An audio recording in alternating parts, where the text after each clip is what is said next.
Okay, are we ready? All right. All right, so we're going to reconvene to open session and call to order at 6 o'clock. Please be advised that a recording may be made at the direction of the board and that the recording may capture images and sounds of those attending the meeting. A link to the live Spanish interpretation of the Zoom meeting will be posted on both Facebook and our district website for anyone who would like to listen. Se publicará un enlace en Facebook y en el sitio web del distrito para acceder a la interpretación en vivo en español de la reunión por Zoom para quienes desean escucharla. Yeah. 4.2, report of action taken in closed session. No action was taken. 4.3, attendance roll call. Student Representative Enriquez. Oh. President Reed is here. Clerk Rios. Trustee Gonzalez. Trustee Lopez Jones. And Trustee Rothberg Allen. Thank you. Okay, 4.4, Pledge of Allegiance.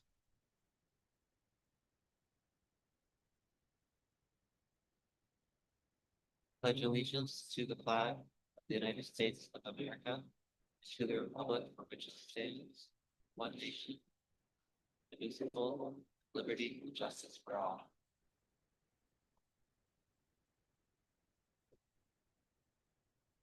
Four point five, our district mission statement.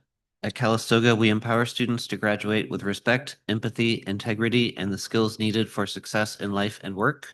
We provide a supportive, inclusive environment where students gain essential academic knowledge, critical thinking abilities, and real-world skills. Our goal is to ensure all students feel a sense of belonging, are prepared for future opportunities, and graduate with pride, resilience, and a passion for lifelong learning. Item 5, public comment on open session items. Public business from the floor on non-agenda items. Do we have any comments? Okay, should I go ahead and read the description anyway? Okay. I cut ahead. No. Item 6, presentation. 6.1, literacy presentation. Yeah, we're excited tonight to have Lauren Cavazos, Kim Hoff here. They're our literacy specialists in the district. And we're excited to have them here. They can come on up and the floor is yours.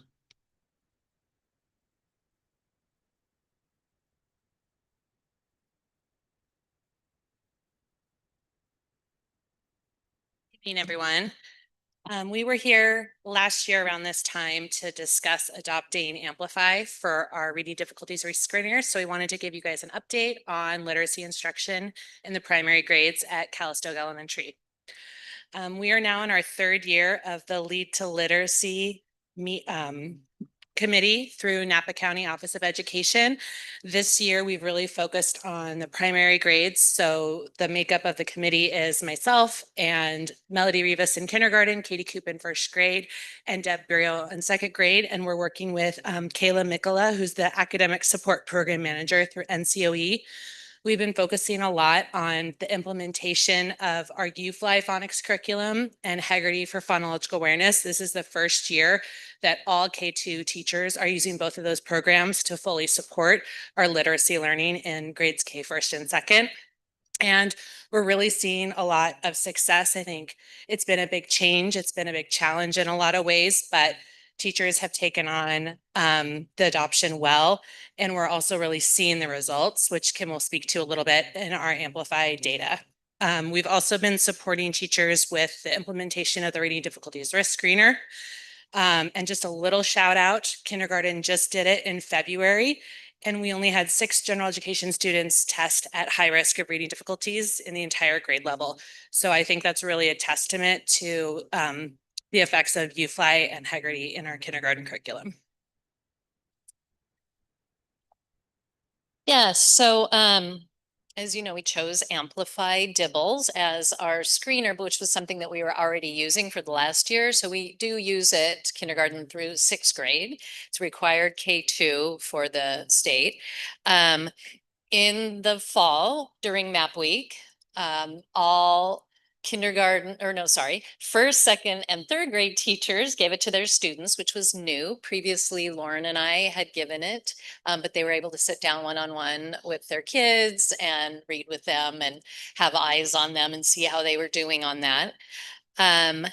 And then I gave it to the 4th through 6th grade teacher or 4th through 6th grade students. And at that time we had in 1st grade, there were 12 flags, and in 2nd grade, there were 7 flags.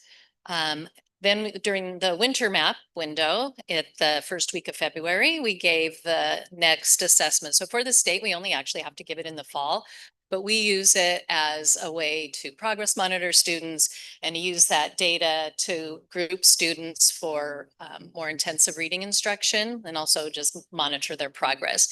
So in the winter, then we gave it to all students 1st through 6th grade who scored at either the well below benchmark or the below benchmark level.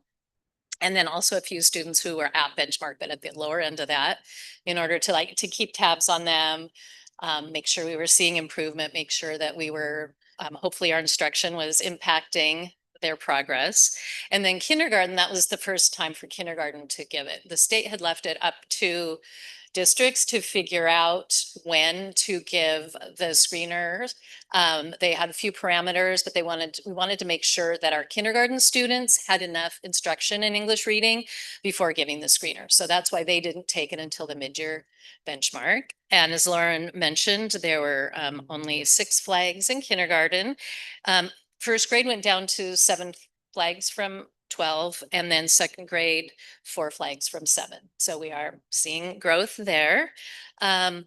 We will then do it a 3rd time on those students who are below benchmark in the spring. Trying to think what else I want to say here. And so in addition to that, so this is sort of one of the baseline assessments. We have a lot of assessments that we give. It's just another data point. And we also, for these students who flag, we're also giving them additional diagnostic assessments to really try to figure out what they need and how we can target those needs in our tier 2 lab time.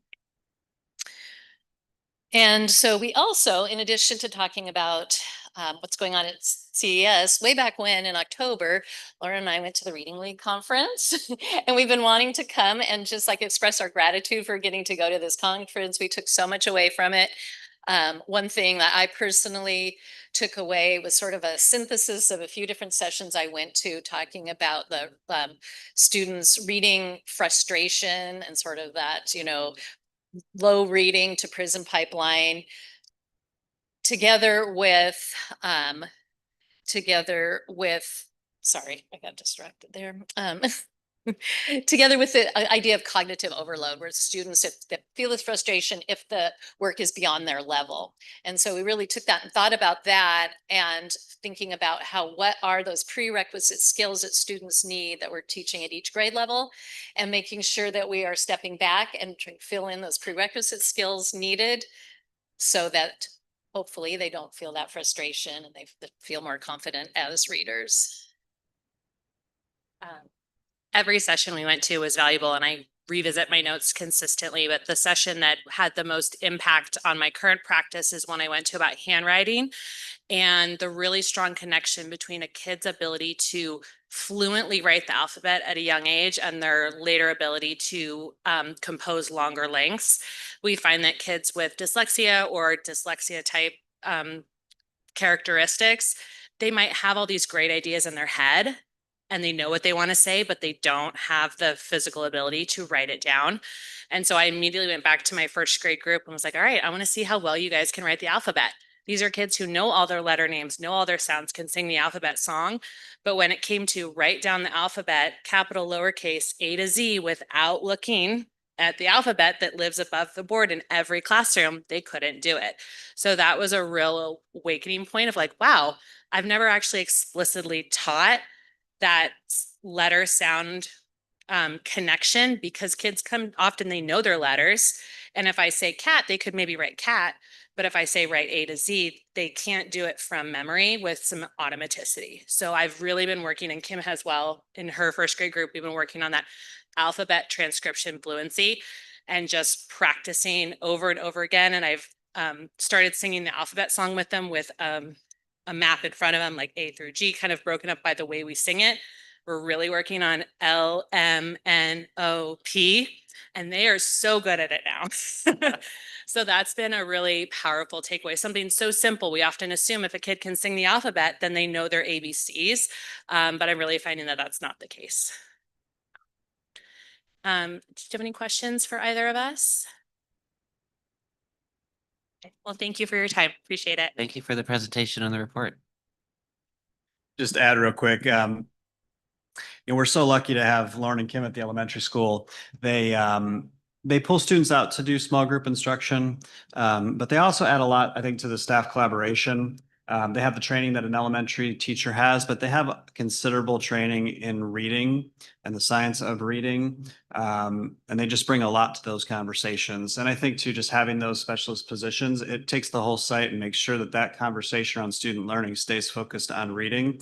I think we're very fortunate to have them with us, and thank you for being here tonight. Great, thank you. 6.2 Palisades update.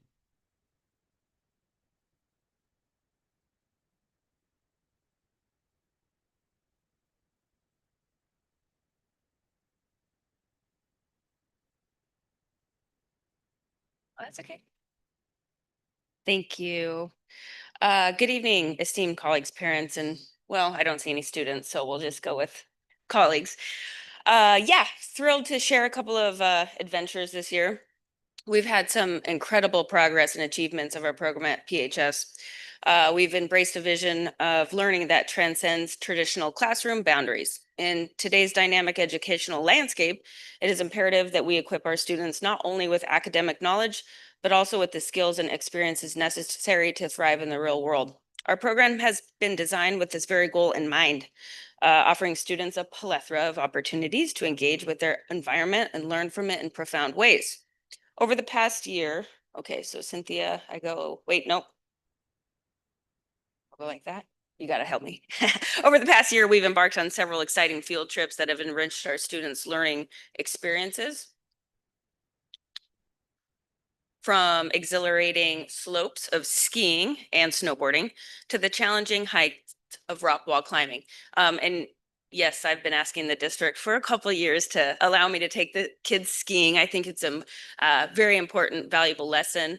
Some of my students had never even seen snow before, let alone do an extreme sport like skiing. So it was really fun. Our students have explored new terrains and conquered personal challenges. Additionally, we have fostered creativity and community engagement through activities like painting mural, where students collaboratively brought art to public spaces. Yeah, that one right here. Okay, perfect. We've welcomed a diverse array of guest speakers, each bringing unique perspectives and insights that have broadened our students' understanding to the world. These interactions have not only imparted valuable knowledge, but have also inspired our students to envision their futures with more clarity and confidence. The impact of these experiences is evident to me and to other people in the community. We've observed improvement in student attendance, a testament to the engaging and dynamic nature of our program. More importantly, student morale has soared as they feel more connected and motivated. By addressing their social and emotional needs through real-world exploration, we are nurturing well-rounded individuals ready to tackle the challenges of tomorrow. Our commitment to extending learning beyond the classroom walls is unwavering, and we are excited to continue this journey, empowering our students to reach their fullest potential. Thank you for your continued support in making this vision a reality. Together, we are shaping the future, one field trip, one guest speaker, and one inspired student at a time. So we're doing a little gardening in the back. So we made some garden beds. This last fall and summer, Dr. Pittman and Chris we tore down that old structure out back and did a nice platform out back. And then we partnered with Nimbus Arts to create a mural on the side of Palisades. I don't know if you've driven by yet, but it's really cool.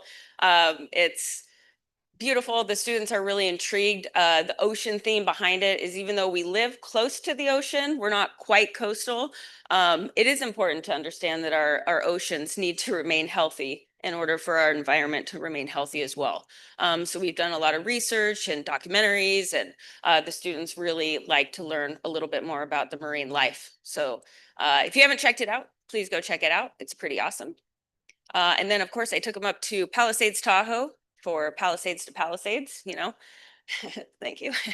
And it was really cool to see. A lot of fears were dissipated that day from heights, right? Altitude, just being in the snow in general and learning how to ski, how to snowboard. It's intimidating once you get up there. So it was really nice to see the students kind of branch out of their normal lives and try a new sport, while bonding with each other. And what else we got here? Oh, and then recently we've been going over to sessions in Santa Rosa to learn how to rock wall climb. We go tomorrow. We did a 6-week program, so we've got a couple more weeks. Tomorrow we're going to learn how to boulder. And it just really engages the students to be physically active outside of the classroom, which I also think is a very important topic. But like I said, their social emotional learning has just really advanced this last year by offering them opportunities like this. So I think that's it. Any Thank you. questions, comments, concerns? All good? Thank you very much. Thank you. Thank you. Okay, item 7, consent agenda requires a roll call vote. The protocol is actions proposed for the consent agenda are deemed routine in nature and will be enacted by one motion.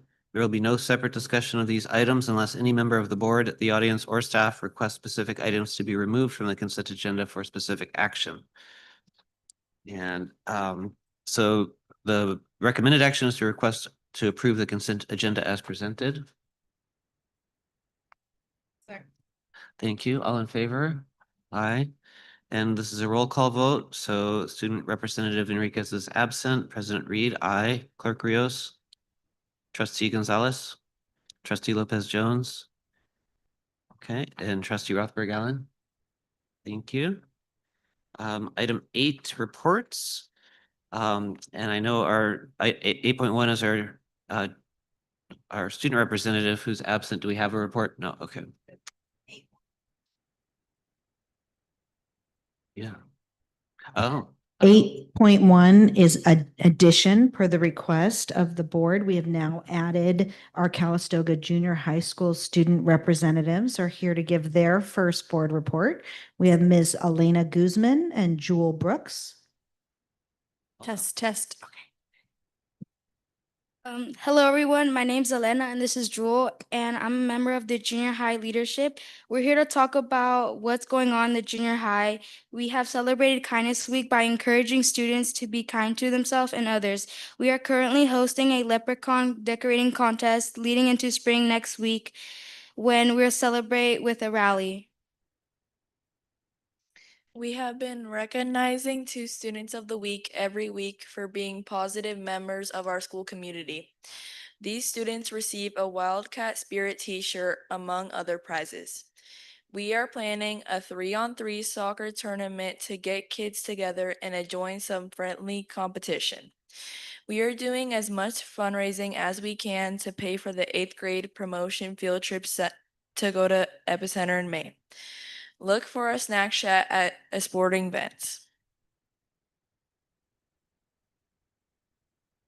Do we have any questions? Yay. Thank you for your report. We appreciate it.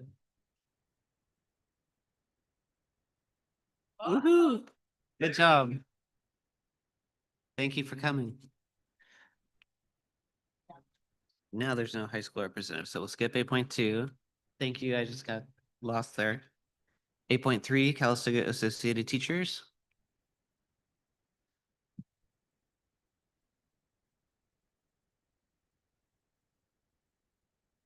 First of all, I want to say good job to Alina and Jewel. Really proud of them. They were in my first grade class when I was a first grade teacher. So it's great to see your kids grow up and thrive.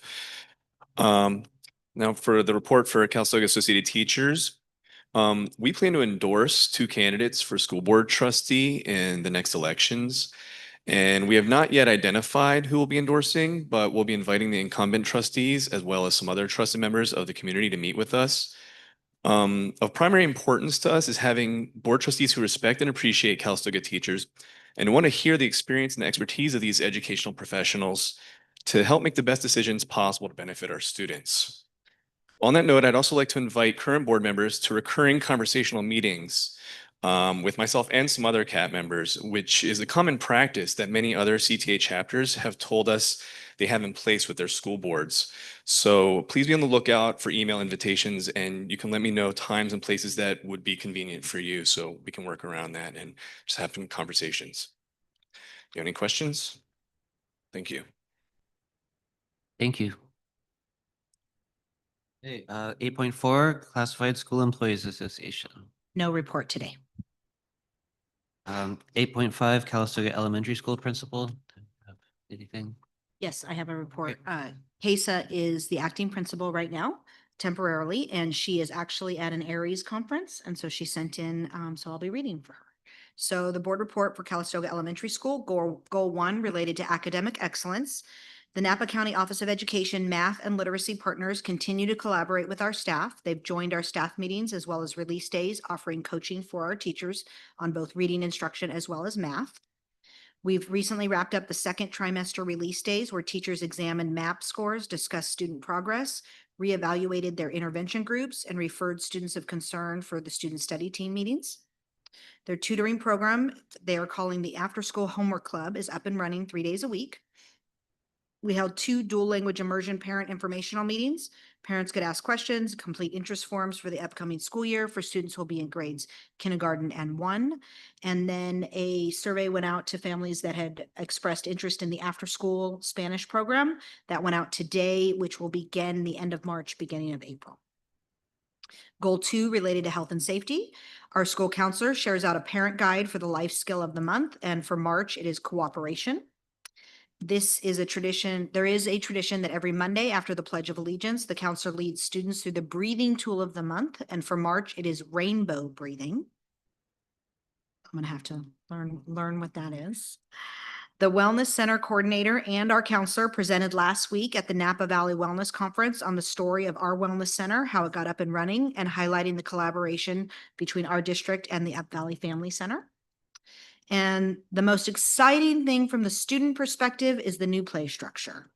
It's featuring 8 swings, 2 slides, an interesting balancing activities, and climbing rope tunnels and a rope bridge. It is extremely popular and our students are having lots of fun. Great. And then parent engagement and enhanced communication is goal 3. Parents are receiving Parent Square messages and videos reminding our families about 2 opportunities for input. One is related to our LCAP survey, which closes this Friday, and the other is a chance to give input on our new principal for the Calistoga Elementary School for next year. The next parent engagement meeting is March 20th, and the next DLAC meeting is Wednesday, March 25th at 6 p.m., and then is repeated on Friday morning, March 27th at 8:35. And that's the report. Well, thank you for reading that, and thanks for Kesa for submitting it. 8.6, Calistoga Junior Senior High School Principal. Hello, good evening, everyone. I will start with LCAP goal number 1, ensuring academic excellence for all students. During February and at the start of March, CJSHS held LPAC testing for all of our English learners. We were able to reach a 90% completion by the end of the first week of March for all portions of the assessment. We are looking forward to celebrating our students who will meet the redesignation criteria and will be reclassified as fluent English proficient.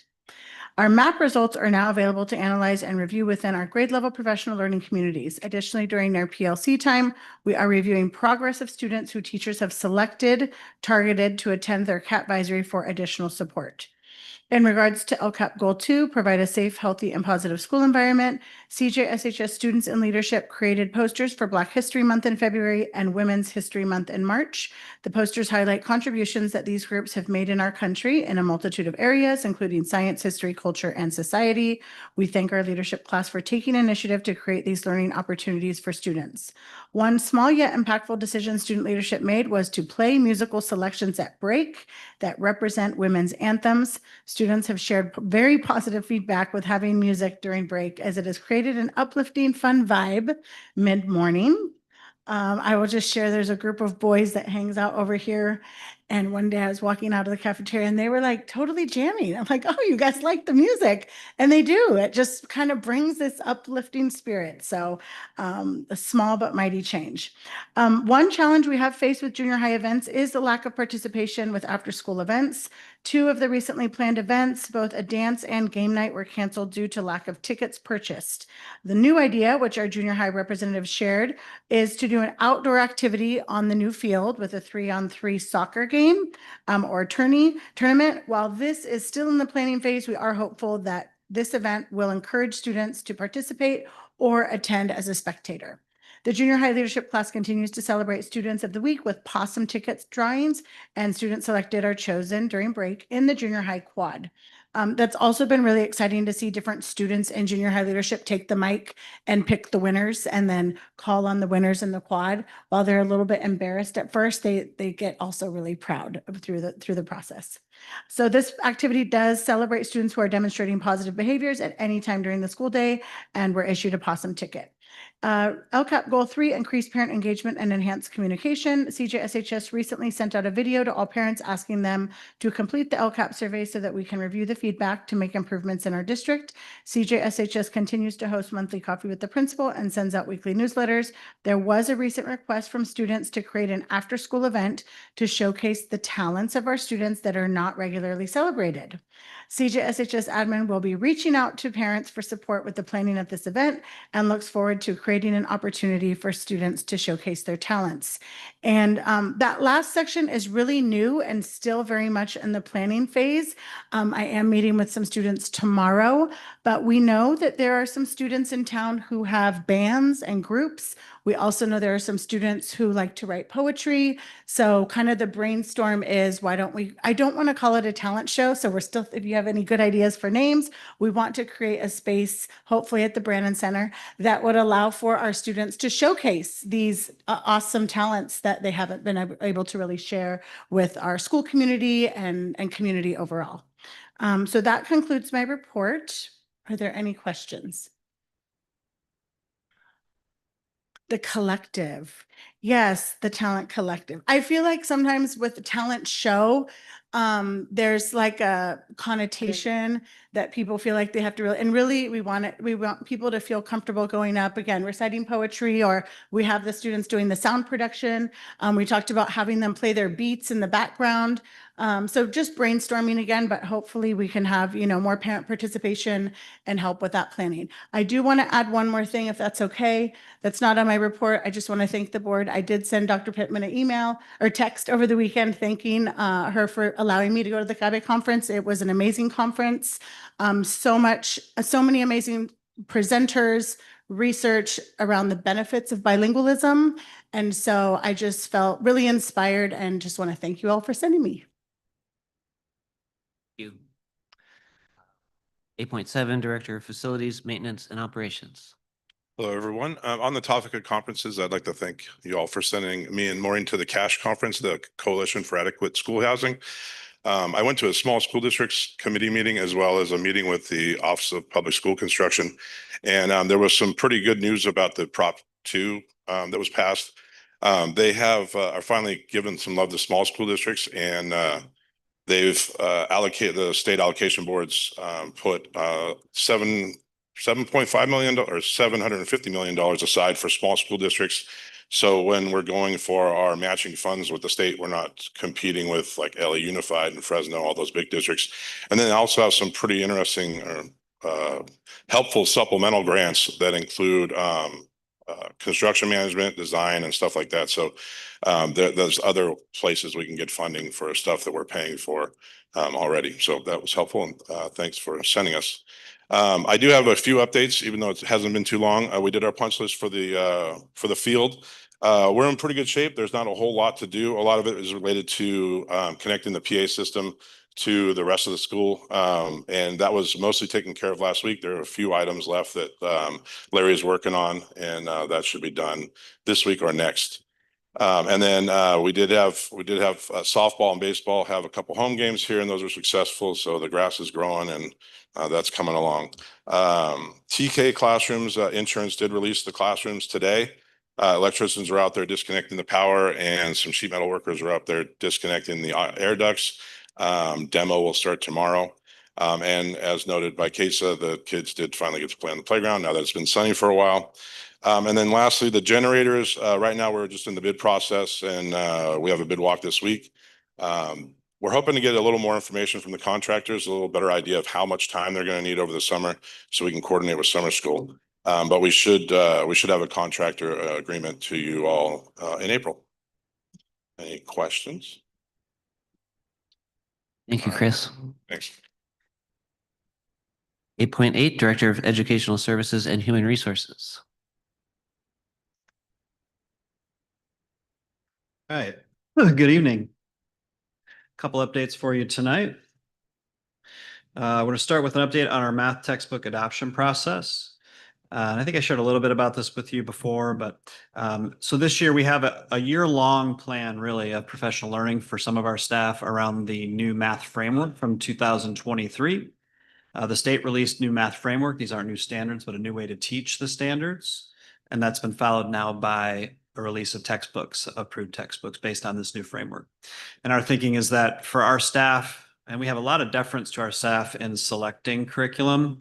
And if they're going to make a textbook curriculum selection, we want to make sure it reflects what's in this new framework and that we really truly understand what the new framework is about. And we select curriculum that represents those shifts.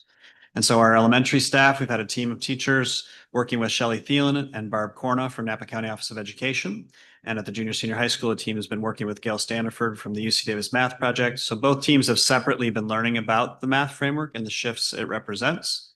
And just real quickly, I give you just like the high level, some of what those changes are.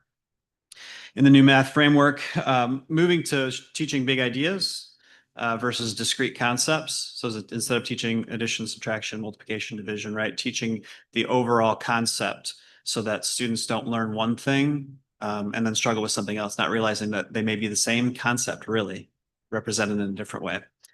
Focus on teaching grade bands, not grade levels. So focusing on say K2, 3, 5, so that a teacher doesn't feel like they're pigeonholed into just teaching what's in their grade level. Sometimes you have to reach down for students that need it. Sometimes you have to reach up for students that need it. So teaching in grade bands. Focusing on equity, bringing in culturally relevant elements to your curriculum to make sure that it resonates with kids. Focus on access, learning abilities for all students that need more support, students that need extension, equity and access. And inquiry-based and real-world learning, knowing that math is important not just for itself, but how it exists in the real world, right? So we had a joint meeting last Monday with staff from both sites, which was great to see our elementary and our secondary math teams in the same room having dialogue, talking about their shared takeaways from the learning they've been doing on the new framework.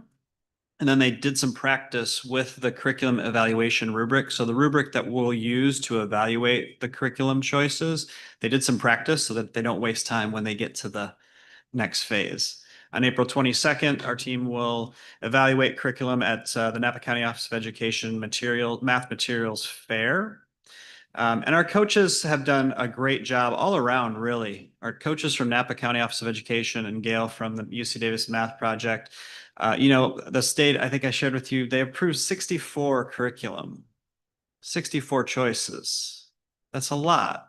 It's like, I guess choice is good, but that's a lot of choices, right? Especially for a small district like ours. Who has time to go through all those?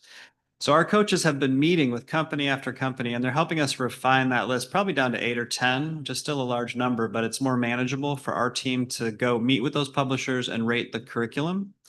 And then they've helped us develop our rubric, our evaluation rubric. And the state's put out like a recommended rubric. And so they took that. We surveyed our staff on what they want to see in a curriculum, like what features, ease of use, professional development, those types of things. They've put some of that into the rubric. And then we also shared the CABE rubric with them for how CABE recommends you evaluate curriculum. And so they've kind of put all that together to come up with a rubric that's unique to Calistoga, not just use the one from the state part and parcel. And so our staff will use that to evaluate curriculum on April 22nd. We're making progress and we'll see how it goes. If they select 2, then we'll move into piloting 2 curriculum in the fall. If they select, say, 4, we'll probably bring the publishers to us at that point. They can come see us, meet with us, and we can ask them questions. Ultimately, we want to have 2 math curriculum to pilot in the fall of next year. And appreciation for our coaches, their work for our teachers. It's a lot of work, and it's a lot of time out of the classroom. So I appreciate everyone's involvement. But we are making good progress on our math adoption. And lastly, I want to talk a little more in depth about CABE. Monica, I thought you talked more about CABE. I could go on for days, but I figured I have like pages of notes, so I could add. if you'd like. No, so we had a team go to CABE last week, and I'll share my impressions. It's my first time at CABE, so that was interesting. It was big. It's like 3,500 participants. It's a big conference. And it was held in San Francisco this year, which kind of felt like added to the craziness of it all, right? It's like in the city, 3,500 people all walking around with their badges, right? Looking for a place to eat lunch. But it was very well organized. They've done it, obviously for a long time. So they've got it down. A lot of, it was one of those conferences where, you have to choose which session you go to, what you want to learn about. And there's a lot of competing interests there, right? Like we were talking, like at some point I had it down to 8, right? There's 8 things I want to see, and that's a victory, but you've got to get it down to 1, right? And for me, I went to, I'd say like technical sessions and inspirational sessions. So some things that were very technical in nature to learn how to improve a specific element of our program. And then some others that were more inspirational, which I think we could all use, right? And I'll just share one from each category and a takeaway I had. So I went to a session on supporting long-term English learners. Those are our English learners who've been English learners for 6 years or longer. There's kind of a heightened awareness of our LTELs, our long-term English learners, with placement of their performance on the California dashboard.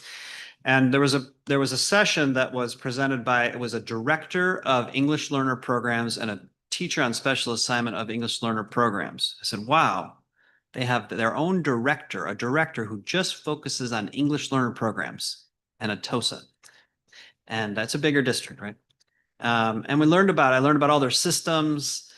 Some of the systems we do, some we don't, some we could consider. I certainly learned some things there that we can take away and consider adding to our system. But here was the main takeaway I had. At the end of the presentation, after they had really told us all about the amazing things that they were doing, they showed us their reclassification rates. And I looked at our reclassification rates. I said, ours are way better, right? And then they showed their percentage of LTELs. I said, well, our percentage of LTELs is much smaller.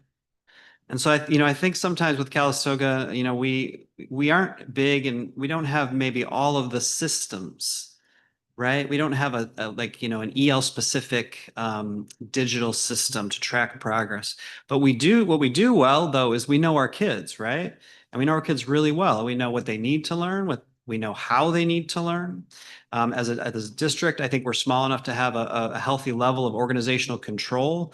If we had 40 schools, it might be hard to say if designated ELD was being taught in each of the appropriate classrooms. We know what's happening within our district, right? I think their teachers know our students and the district knows what's happening, I think, in our classrooms. So learn some things there, but also learn that we're doing okay.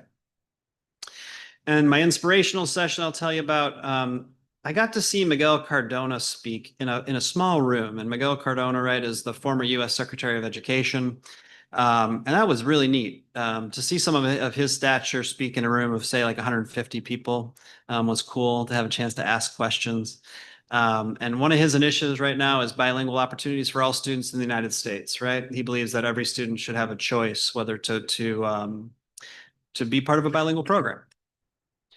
And we haven't talked about this here, but we know this, right? That California is on the leading edge of that work. California Department of Education previously announced their goal is to quadruple the number of dual language programs in the state of California from 400 in 2017 to 1,600 by 2030, right? The goal of the California Department of Education is to have 3 out of 4 graduates by 2040 be proficient in 2 languages and earn the seal of biliteracy. So it was affirming for the work that we're doing. We talk about the why. I don't know if we've talked enough about the why, right? We know that learning 2 languages strengthens brain development, increases career earning power. It affirms culture of students. It bridges the culture of students within a student body, It increases school engagement and attendance. So yeah, I mean, I think that's the kind of inspiration you get at a conference like that, right? It reaffirms the work that we're doing, certainly in our district. So I'm proud of that. And then, yeah, lastly, I just second what Monica said. Lots of gratitude for this district for sending me to the conference, sending Monica, our principal, sending our 2 teachers in the dual language immersion program, sending 2 additional teachers. That's a lot. That's a lot. It's a big commitment. We try to be thoughtful about selecting conferences, knowing that they take teachers out of the classroom, which is a big decision to make. And they cost a lot of resources. So try to be thoughtful about it. But I think CABE was certainly valuable and timely in supporting the work that we're doing with our multi-language learner committee and the work of DLI. So yeah, I come back very inspired and ready to continue this work. It's my report. Add something. Sure. Can I add on now? I had gone through my notes earlier, but there's so many notes. I did try to summarize a few key bullets. I think one of the big ones is the opportunity we have to celebrate bilingualism, which we do with our seal of biliteracy. But there are also certificates for grade 5 and grade 8, which we have the potential to celebrate in the future. So it was really exciting to hear what other schools are doing in that regard. Also, in terms of planning for the future, other schools are offering, like at the Chinese immersion schools, they're offering Chinese culture as an elective, standalone elective, as well as Chinese language. So that's something that we could look into offering in the future. Spanish culture, language, obviously for 7th, 8th graders. We've talked about AP literature in Spanish. We offer AP Lang, but the potential to offer literature in the future would be amazing. Dr. Jose Medina, if you have not looked him up on Instagram, he is quite a character. He is silly and is basically what I would call Spanglish, but the academic term that they focused on is translanguaging. So going back and forth between English and Spanish, and really celebrating the idea of translanguaging for our students at a young age and not dismissing the academic content that they may have in their home language, but really celebrating the content that they have and using that as a teaching opportunity. Another presenter who was from the Dominican Republic spoke about how she taught on the East Coast and how her students had a really negative sense of self of their Spanish because unfortunately, in the hierarchy of Spanish language, Dominicans feel like their language is the worst, and they are judged by how they pronounce words, etc. And so her presentation was really about, honoring and celebrating all language and not putting down, say, words that maybe are what I'll say Mexican Spanish, we might say palabras de rancho, words that like maybe our parents have used that are from the ranch or lower class words. So really celebrating that vocabulary and teaching that that's a valid word, right? We're not going to dismiss those words because they're quote unquote from a lower class, but really acknowledging that those words are a form of resilience, right? Because it's language. So anyway, there were a lot of amazing parts, but those are the 4 key points I'll share today. Any questions? Well, thank you. Thank you both. Okay, 8.9, Superintendent. Feel like my presentation is going to be really dry after the excitement of the last 2. You could hear it in their voice. But I do want to, my first point that I'm going to share with you is somewhat related in that I want to thank Indira Lopez Jones and Up Valley for connecting me with the Mexican consulate. They came to Calistoga last week and I was able to meet with them and talk about the work that they do to support Mexican nationals who happen to be in California, specifically in the northern region. And one of the things that I walked away with excited about is that they actually offer 2 programs. One is going to be relatively new, one they've been doing, but they're going to start advertising more, is an opportunity for us to partner with them in terms of an exchange program with our teachers. And so we are hoping to be able to, they would send teachers ideally from Michoacan, which is the primary state that most of our families come from, or a large number of our families come from. We would be able to partner with their schools, and teachers from there would come here to observe us And then we would be able to send a team of teachers down there to observe education there, and then start to build that relationship. And I think it would be really powerful for the community in which we serve. And then the new program is that they want to also do something similar for specifically for superintendents. They want superintendents to be able to come down and see what education looks like instead of making an assumption if we've never actually been down there. And so they're working on that to partner with us to offer that opportunity as well. So I was pretty excited about that. You have a question? Oh, yes, it is. Yes. So I'm looking forward to that. Home base, we've talked about our field. It is gorgeous out there. We should share at some point, we should put on our website the time lapse video that Larry put together for us with the camera. I watched it the other day and I said, I forgot what it looked like out there prior to what it looks like now. And so it's amazing to watch the time lapse video in terms of the construction that actually happened. This week, I'll be sending out a message to our families and students that the field is going to be officially open. I'm also going to write a letter to the editor so that the community knows. There are some stipulations. We've got some signs up there. We obviously do not want people of the community to come when school is in session or when our students are practicing. So there will be time limitations, but the field would not exist without our community. They helped pass the bond, they helped pay for it. And so we want to make sure that we're able to share it with the larger community and that it's taken care of. So there's some expectations of what is allowed and what is not allowed on the field that I'll be putting in the Tribune as well as out to our families. And then our first track meet that we will host is on April 2nd. And we will also hold an official ribbon cutting at 2:30 with our campus students out there first. It will be open to the community so they can come and see the track. And then we'll host our first track meet, which I think it's been a good 10 or 15 years since we've had a track meet here in Calistoga. 14 years? Oh, 2014. Okay, so 12 years. So we're excited. We're going to have it and everything will be up and running. And so we're going to celebrate it with the community. As we April 2nd.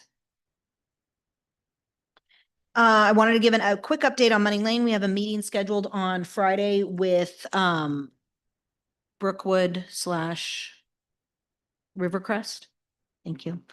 And it's the same company. They just changed their name. And we are going over the application that we're getting ready to submit to the city. So we're ready for the next step to submit our actual application for the design for Money Lane to the city. So we're going to meet Friday to go over the narrative, what the application looks like, and then we will submit to the city. And it's the first step in terms of having the city move us through the process to get the entitlements. I am really excited to share that Kyle at the Brandon Center reached out to me. Somebody brought up this idea of the Youth Cinema Project, which I was familiar with from Daly City. It is a nonprofit that started in LA. It is an organization that works with school districts, primarily schools that have a high Latinx population. And what they do is there are different programs that they offer, from a summer program to after school to a class during the day. But 5th through 9th grade students get to learn the entire process of filmmaking, from designing to actually making a film. And so we are going to be partnering with the Brandon Center this summer. It will be available for up to 30 of our students, 5th grade through 9th grade. And they will actually make a movie. It'll be about a 2 to 4 minute movie that we will then play at the Cameo. So we'll have a big night where we all get to go to the Cameo and watch our students film up on the big stage. So I'm pretty excited about that. So it is truly a partnership. We'll be splitting the cost between our summer program and the Brandon Center. And I'm hopeful that we can fill those spots. It's a 20-day session, about 4 to 5 hours a day. But I know we have students that are going to be excited to be a part of that. So I'm pretty excited about that. This past weekend was the Seroptimus Crab Feed. So they had a great turnout, raised a lot of money. I'm not going to talk about all the money they raised. I just want to call out the 4 specific areas that are connected to us that they raised money for. So for our PALS program, which is related to Palisades, they raised $1,050. For RAP, our reader program, they raised $2,150. For our S Club, they raised $625.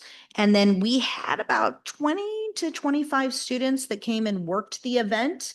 And they raised $1,550 for ASB for prom. So we're pretty fortunate to have a connection with our local Sir Optimus Club, who's so willing to give to programs above and beyond just scholarships. This is really on the road, things that are happening in our classes. So I'm really grateful for the contributions that our community made. It was a great turnout. It was exciting to see people from our community wanting to give back to the Sir Optimus and to the students here in Calistoga. And then my final announcement is don't forget that there is no school on Monday, March 17th. That is a recovery day that we have not had to utilize this year. March 16th. Sorry. Thank you for correcting me. Monday. He wants both days. Monday, March 16th. There is no school. It is a recovery day. That's my report. Very exciting report. Any questions? Well, thank you very much. Okay, item 9, action items. 9.1, action item protocol. Protocol for action items includes a staff presentation, questions from the board, public input, deliberation by the board, and voting by the board. During public input, there will be a 3-minute time limit per person. 9.2, second interim financial report.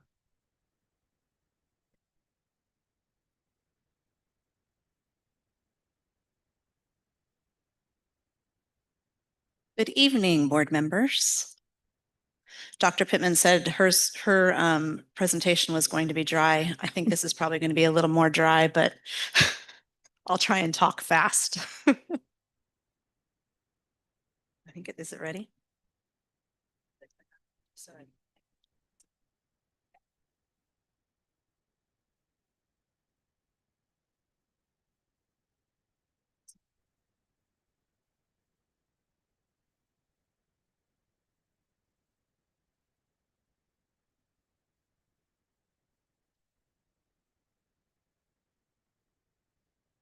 Know about this keyboard, Cynthia?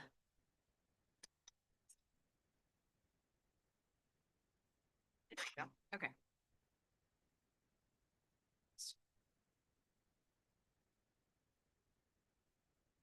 How about this one? Oh, I won't do it. Okay, I'll have to direct it. Oh, there we go. Perfect. Just a little. Okay. All right, so this is second interim. It is our projected totals for the 25-26 school year. So if we spend every single dollar in our entire budget, these are the numbers we will have. Our projected revenues are a little over 27.5 million. Our projected expenditures are over 29 million, leaving a gap of a little over 1.68 million, also called deficit spending. We get our fuel from the district. This is our revenue through LCFF, other state revenues, other local revenues, and federal revenues. LCFF is about 83% of our income, leaving the other 17% for all the others on the right-hand side. This takes a look at our expenditure breakdown as of second interim. And so you can see certificated salaries, classified salaries, and employee benefits make up the majority of our budget. Of course, education is a people-centric endeavor, which is why almost a little over 76% of our entire budget as of second interim is people and benefits. 76% spent on our 1 through 3s, which is certificated classified salaries as well as benefits. That's normally for us in the 80 and above range. But because we have a big transfer going out to a different fund this year, it is down to 76%. Not because we're spending less, it's just because our pie is bigger this year. Bottom line, fund balance. We're going to start with a beginning balance of a little over $13.4 million. Our ending fund balance right now is projected at 11.6, leaving us a deficit again of that 1.68 like we talked about on the first slide. Our state standard reserve requirement is 1.17 million, and we currently sit at about 3.8. That is 3.8 minus all of our assigned projects that we have in our ending fund balance. So we have a lot more cash in our ending fund balance than the 3.8, but this is what we have as part of our reserve for economic uncertainties. Navigating the fiscal reality, we're entering a tighter fiscal environment with our eyes wide open, protected by healthy reserves and a clear understanding of our cost drivers. So transparency of revenues are settling as one-time funds expire. Our core investments in personnel remain steadfast. Our $1.68 million deficit is a planned structural deficit. 1.265 million of that deficit is that transfer out of Fund 01 to Fund 40 as part of our Money Lane project that's happening right now. And you'll see as we move through our multi-year projection, we're going to get that money back in a couple of years. Stability, 13.02% reserve ensures we can manage this transition responsibly without immediate drastic impacts to our classroom. Looking at our multi-year projections, these are the assumptions we make when we are doing our multi-year projections. Property tax revenue is projected at 3.5%. In the next 2 years, 7.57% in 25-26. That is still an estimate. We haven't finished out the year yet, so we don't know that true number yet. Medi-Cal billing is part of our income that's added in our out years to our other state revenue. That's about the only thing that's added to our revenue in the out years besides the property tax revenue. And then expense changes. We always include all the step and column costs in not only this year, but in the years out. So for 26, 27, 27, 28. We also project what the district's cost is going to support our health and welfare caps that we have right now. So for instance, our certificated teachers have a $24,000 cap. Any increase that comes to any person that's an active employee within that cap is a cost to the district moving forward. CPI is estimated for each year in the out years. I think for next year, it's estimated to be 2.82%. In the year after that, it's 2.72%. So all of our supplies and services have been increased by that percentage in the out years. Our restricted resources, one-time funding is being spent down. And so ongoing costs are moving to our unrestricted side of the budget. And then in our multi-years, we do have a PARS payoff in 27-28. So it's about $52,000 that we will no longer have to have as a payment that will go away in that year. Core assumption driving our projections, restricted resources are one-time in nature are being spent down, and all of those ongoing expenditures are going to our unrestricted. This is looking at our multi-year projections in just the unrestricted part of our budget. And so you can see that's where our LCFF, our property tax revenue comes in from. And so we're going from 22.3 million into 27-28 of 23.86 million. You can see those other revenues, local revenues don't change. Federal revenues we don't get as part of our unrestricted dollars. They're in our restricted side of the house. But our other state revenues, that 201 going to 256 is the Medi-Cal billing that I was talking about. So this is taking a look at what our unrestricted funds are doing to support the restricted programs. And so right now we support our restricted programs by about 3.65 million. That'll go up to 3.82 next year, and the year after that to 4.54. So things like special ed, when we have special ed, step and column increases, health and welfare increases, contract increases in special ed, we have to contribute to that because we don't get funded enough in special ed to have it carry its own program. So that's just an example of one of the restricted resources that this contribution increase goes to. This looks at our personnel expenditures. You can see that the step and column is in there going from 9.1 million to 9.48 for certificated and all the way down from classified salaries to employee benefits also increases in each year. So that's that step and column and those health and welfare caps that I was talking about earlier. On our books and supplies and other services and operating expenditures, books and supplies goes up a little bit.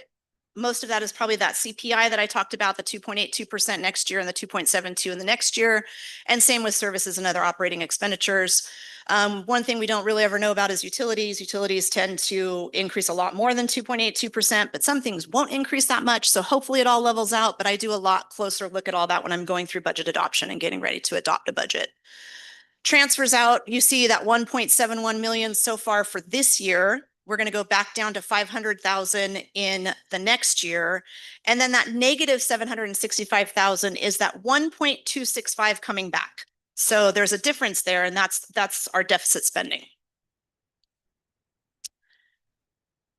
Unrestricted net impact, we're going to go from an ending fund balance of 9.74 in unrestricted down to 9.58 in 27-28. We'll talk a little bit more about that when we talk about our combined.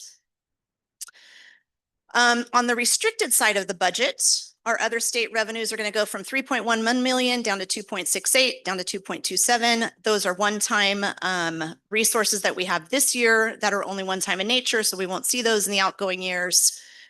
Local revenues declines as well, and so does our LCFF.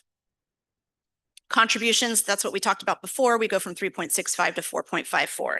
And so some of those costs that are coming down, we're keeping some of those expenditures in restricted as well. And so those contributions help that.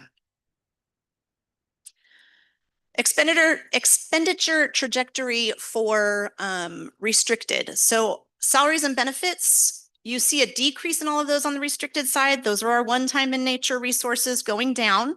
So we're at 8.04 million right now, and we're going to go down to 7.25 million in the next couple of years. And then you'll see that our books and supplies go up. And part of that is, we talked about math adoption earlier. We have a math adoption that we have budgeted in the out years, as well as another textbook adoption. Restricted net impact, we are using our one-time funds. So our ending balances are going down from 2 million down to 1.3 down to 1.27 on the restricted side. And then combined is just what I just talked about, unrestricted and restricted. We're putting them all together now. And so what this slide says is by the year 3, we will actually be pretty well spending intact, meaning that our income will be 28.24 million and our expenditures will be 28.21 million. And that is true, except that that 1.265 million is part of what's coming back in that third year out. And so that really means we're deficit spending by 1.265 million in year 27-28. And that'll be a lot more clear as we move through the years and you see the actual budgets. And of course, things will change immensely between now and 27-28 as well. I'm not going to go through these too much. These are just a look at what our revenue looks like in the out years and as well as this year. That's our revenue. These are our expenditures. Again, you can see that 1.7 million down there at the bottom for 25-26 to a negative 765 for 27-28. And then our total combined ending fund balance, we're at 11.76 this year, and we go down to 10.88 in 26-27 and 10.85 in 27-28. The state standard is around 4%. So you can see that line at the bottom. If we were abiding by the state standard, we could be that low in our reserve percentages. The district does have board policy that says we need to have a 10% reserve. So that's a little higher up. I will tell you that 2 months worth of payroll and bills to be paid is about $1.8 million. So if you look at 26-27, that 3.65 million would get us only through 2 months of payroll and paying the bills. I don't feel like that's enough as a fiscal director. It should probably be more like, I don't know, 3 to 6 months. But 3.6 is about 2 months worth.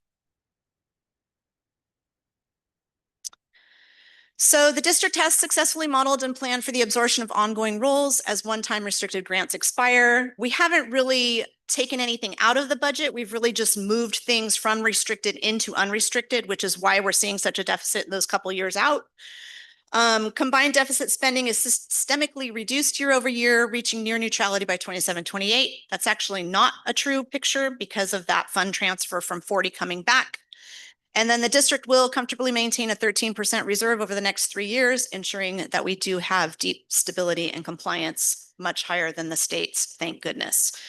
And, we always want to keep a good reserve. The reserve is important because if we have a good reserve and if we have assigned projects in our ending fund balance that we are keeping close eye on and making sure we have money set aside for things, that keeps any cuts out of our classroom and out of programs, right? So if we have $300,000 set aside in our ending fund balance for a STRS and PERS obligation that the state might throw on us any given year, we have that in our ending fund balance. And we don't have to go cut $300,000 out of our general operating budget. So we want to make sure that we not only, one, maintain our assigned projects, but we also maintain our reserves high. Again, I'm going to just put that reminder out there. We only get paid twice a year. We get paid in December and April. And so all of those other months through the year, especially November and March, are very low cash months for us. So we always want to make sure we have enough reserves and cash flow in our ending fund balance to make sure we can make those payrolls and pay those bills in those months. These are all of our other fund balances. So we have adult ed, cafeteria, we have our bond fund, developer fees, Fund 35, which is our state facilities monies that we receive when we do projects and the state gives us money, and then Fund 40 capital outlay. So that Fund 40 capital outlay, 1.75 million, 1.5 of that is the donation we received earlier this year. And then the other thing I want to call out is our Fund 21. If we were not in the middle of selling a bond right now, this is where we would be looking at our ending fund balance for our Fund 21. But we are selling a bond, and so that will increase when the cash comes in to Fund 21 as the sale goes through, which is probably around the beginning of April, I think. No, May? No, April. no, we're bringing the resolution in April, so it's in May. Oh, yes, May. Feels like it should be April. Feels like I've been working on it already for a long time. So anyways, those are our other ending fund balances for all of the other funds that we operate in our district. Are there any questions from the board? Obviously, we have enough money in our funds to get through this year and the next 2 years, plus we have enough money in our reserves. So staff recommends that we approve a positive second interim certification. I just have one question. So although the property tax came back at a higher percentage, since we were already operating at deficit spending, it just made the deficit spending less, but did not eliminate it entirely. Yeah, so as of first interim, it took us to like a $267,000 positive ending fund balance. Since then, we have other expenditures that have increased that. A lot of it is I had to increase sub budgets. I had to increase one-time like extra hourly duty things. And so we're actually we are truly deficit spending now. I feel like that will all pan out by the end of the year, meaning that we probably won't deficit spend as high as is in our projections right now, but that always kind of tends to happen too towards the end of the year. But yes, we are currently deficit spending. Okay. Thank you. Any other questions? Then I'm looking for a motion to approve the second interim financial report as presented. All in favor? Aye. Thank you, Maureen. 9.3, the GASB 7475 evaluation report. Okay, this is a report we do every year. Every 3 years, the report is done in great detail. This is kind of just a summarization report. It's an actuarial study of our OPEB liability, our other post-employment benefits liability. If you've been around for a while as board members, you know that we have a negative liability, which means we don't have a liability and we have some extra money in that fund. Foster and Foster is the actuarial group that does these studies for us on a yearly basis. They used to be called Total Compensation Systems. They were also bought out by Foster and Foster. And so Will Kane is who I work with all the time. He's a great actuarial. And a couple of things I want to point out on the report. Our measured liability did increase by about $100,000 in 24-25, but our assets produced a return of $150,000 in 24-25, which is actually $67,000 more than the previous year. So these dollars are invested in the stock market. So obviously, if you have money in the stock market, you know we've done well in the last year or so, and so have these funds. The plan is still an overfunded position, and it holds steady right at around 135% of what we truly need for the way our bargaining unit contracts are set up as of June 30th, 2025. Okay.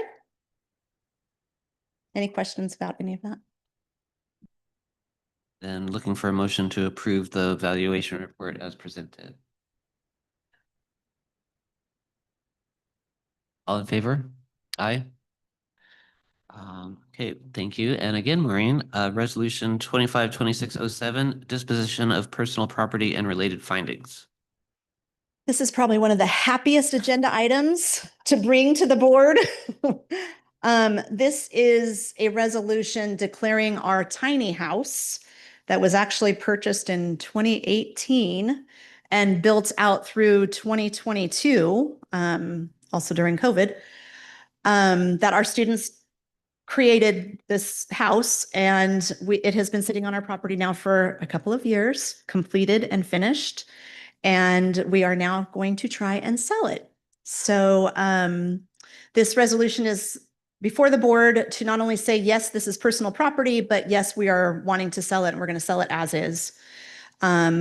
We are trying to at least just get back what we spent on the property, which is a little over $47,000. And it is going to be through sealed bid, and we will advertise it in the paper once next week and once the week after that. The bids will be due on the 31st of March, sealed, and then we'll open the bids on the 31st of March at 3 p.m. I think it was 3 p.m. Yeah, I'm pretty sure it was 3 p.m. in the district office. So if you are all willing to support this resolution, we will move forward. All in favor? Aye. And I have to say thank you to Chris because he's done the legwork on the DMV stuff and finding somebody to verify the VIN, and it was not easy.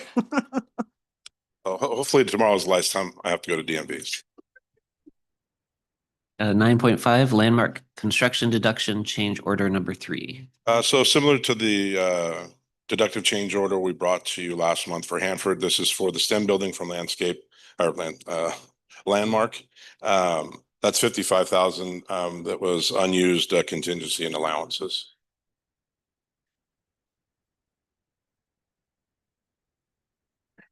All in favor? Aye. Okay, thank you, Chris. 9.6, agreement with Gainer Telesystems for a camera system for the CES TK building.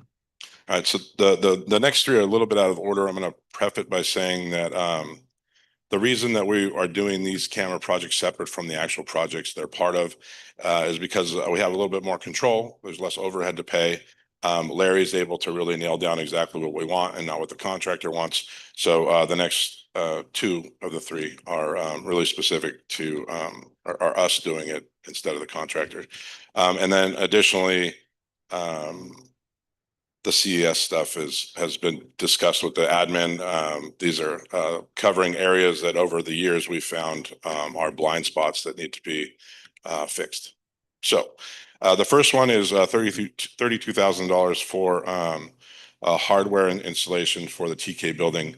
As part of that project, we ran pathways through the TK building underground into the shade structures so that we can have cameras in the shade structure. So the TK project includes, this particular agreement is for the TK building as well as the shade structure cameras. And this is anticipated to be completed around the time as the TK building, so mid-May. Got a motion, thank you. Second? All in favor? Aye. Okay, and so 9.7, Gainer Telesystems for a camera system at CES. Yeah, so this is for the expansion of our existing camera system there. Most of this work came from working with the admins to see where they wanted coverage, how they wanted coverage. We're moving some cameras around to get better visibility on certain areas. In addition to the camera installation, this also includes taking that system. Right now, it's set up on our server. There's a direct connection to our server. The system here is on the cloud where we can access it anywhere. That's going to migrate that system onto this system, so it's all in one program as opposed to that we have right now. The elementary school we can't access outside of the district. The high school we can. When that project's complete, we'll be able to see everything anytime.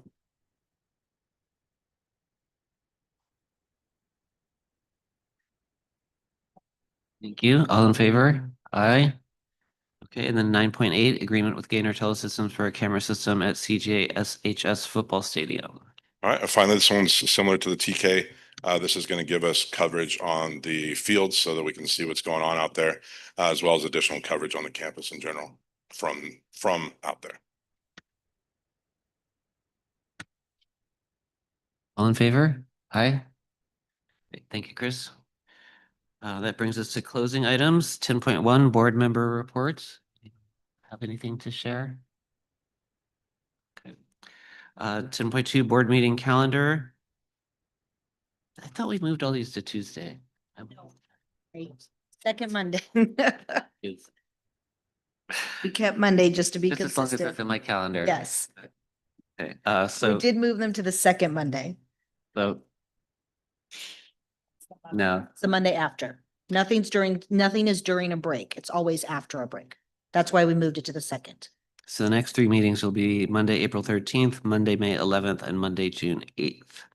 And tentative future agenda items include LCAP survey results. And we have no need to reconvene to close session. So who would like to make the motion to adjourn? All in favor? Aye. Great job.